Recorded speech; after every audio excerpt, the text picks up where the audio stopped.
Welcome back to my channel. I am Christy Vann with Fantastic Finances, and on this channel I teach velocity banking.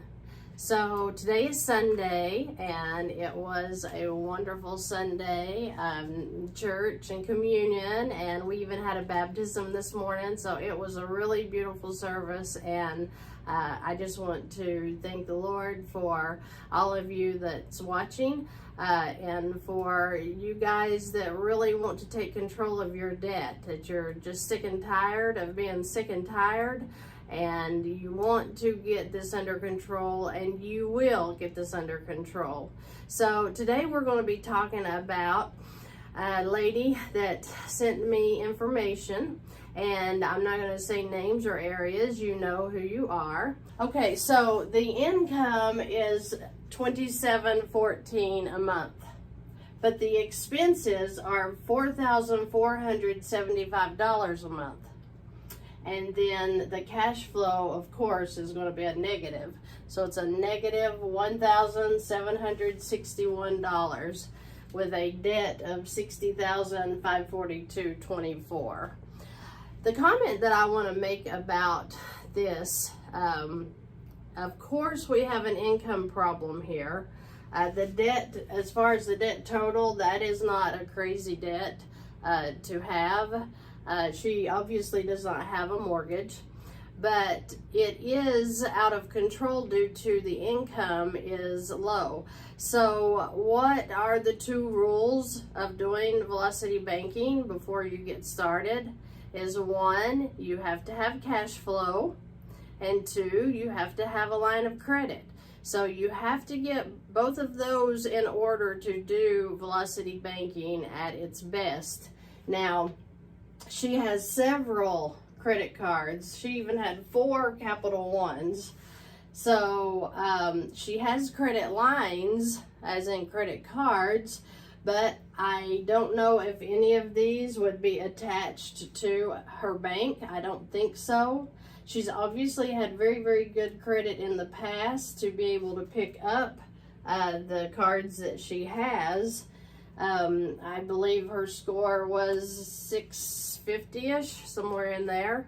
So she's keeping it together, and I'm not sure how with the negative cash flow. So I'm not aware of if she recently lost a job, if she changed a job, if she went to unemployment possibly.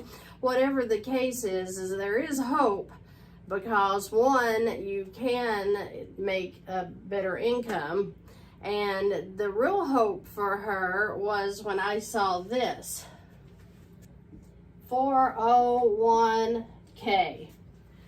She has a 401k with her employer, and it had an 80,000 plus balance. Now, in the event she increases her income, this 401k can wipe out quite a bit of her debt. And if I were going to suggest something, I would say ask your employer if you can use your 401k, how much of that, which is usually up to 50%, and then I would come in and wipe some of this debt down. Hopefully you'll have some cash flow, and then you can start wiping the rest of it out. A 401k, I have a video on that if you want to go back and review that. You can take a loan out of your 401k up to 50%.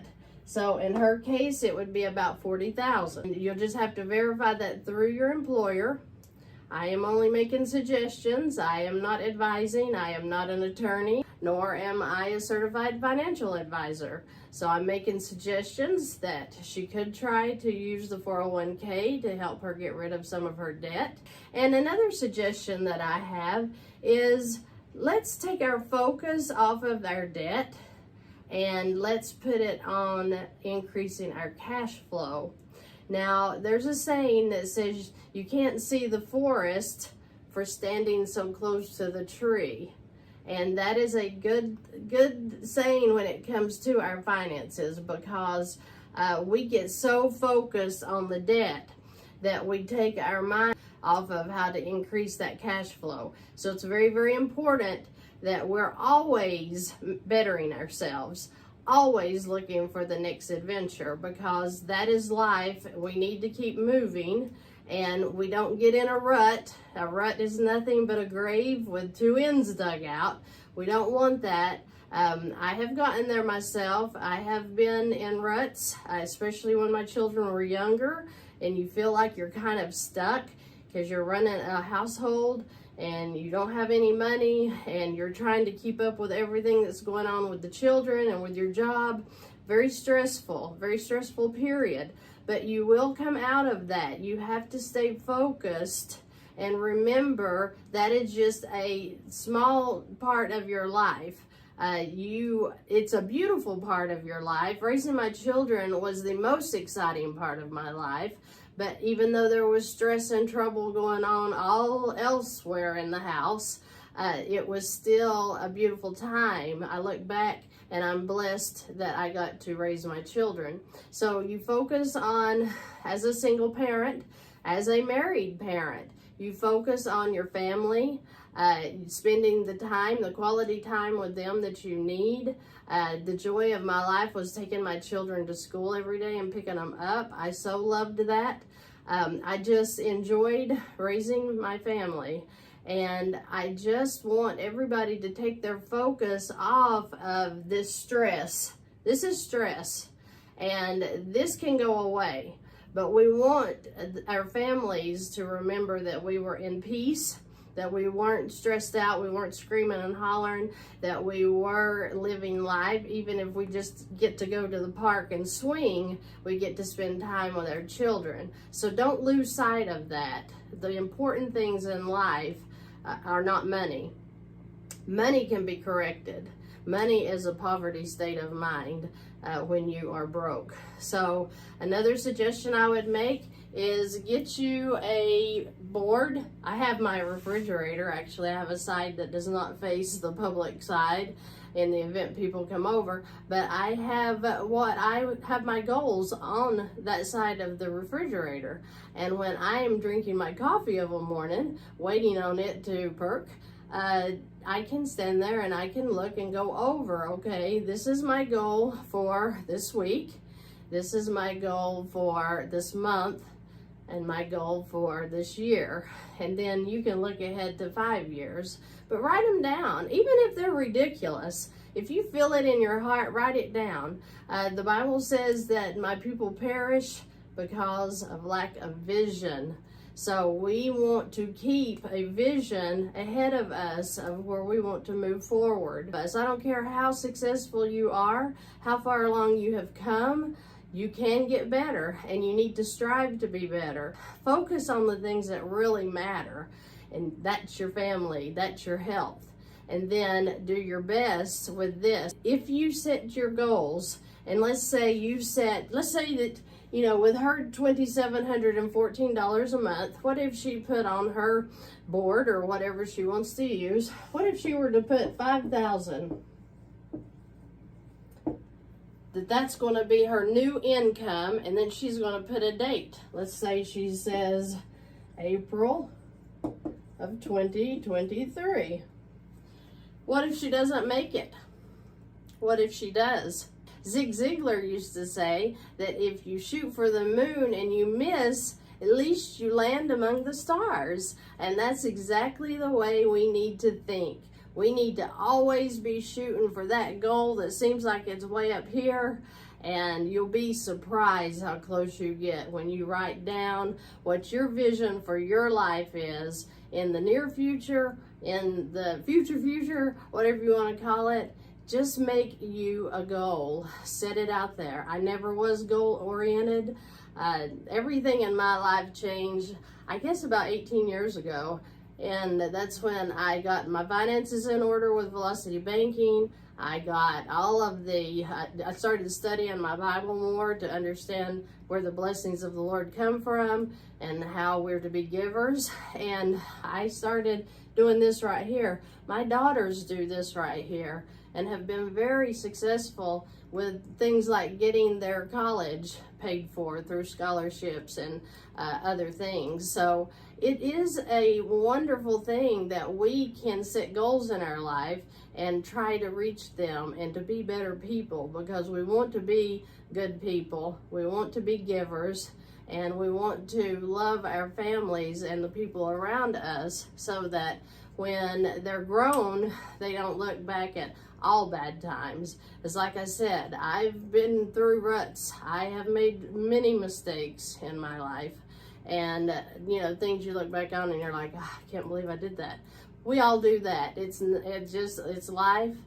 You ask forgiveness and you move on. That's all we can do, and you just do better. So I just wanted to make this video to let this lady know that she looks like she's in over her head. She looks like that she's going down, but things can change, and they can change very quickly. This doesn't take years to clean up. This takes a vision that I'm going to be debt-free by such and such date. I'm going to be completely debt-free by December of 2023. I mean, you write it down, put it in front of your face, whether it be on your mirror that you get ready in front of every morning, your refrigerator like I do, or, in your bedroom somewhere. Just have a vision. Set a vision for your life. Set a vision for your money. Set a vision for your debt. Set a vision to obtain a line of credit.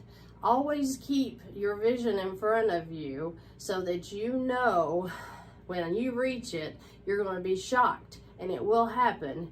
It is just a mindset. We've got to change our minds that we are blessed people, and we are going to be blessed, and the Lord is going to be good to us because we're His. So it's so important that we take our minds off of the debt, which is the tree, back up a little bit, and look at that huge forest that's out there in front of us. That is the beautiful part of our lives. This is just a little part of our lives, and this can clean up, and this will clean up. But you've got to focus. You've got to focus on increasing that income if you need it. You've got to focus on getting that line of credit. Those are the two things that you need for velocity banking, and your debts will be cleaned up. Your life is something you have to work on every day. We have to get up every day and make decisions that today is the first day of the rest of our lives, and we're going to make it exciting, and we're going to make it right. So I hope that you all have enjoyed this video. I hope you got a little bit of value out of it. I know I didn't do a lot of numbers today, but this is a pretty big deal for whoever this is. Very stressful. I can see it. I could feel it.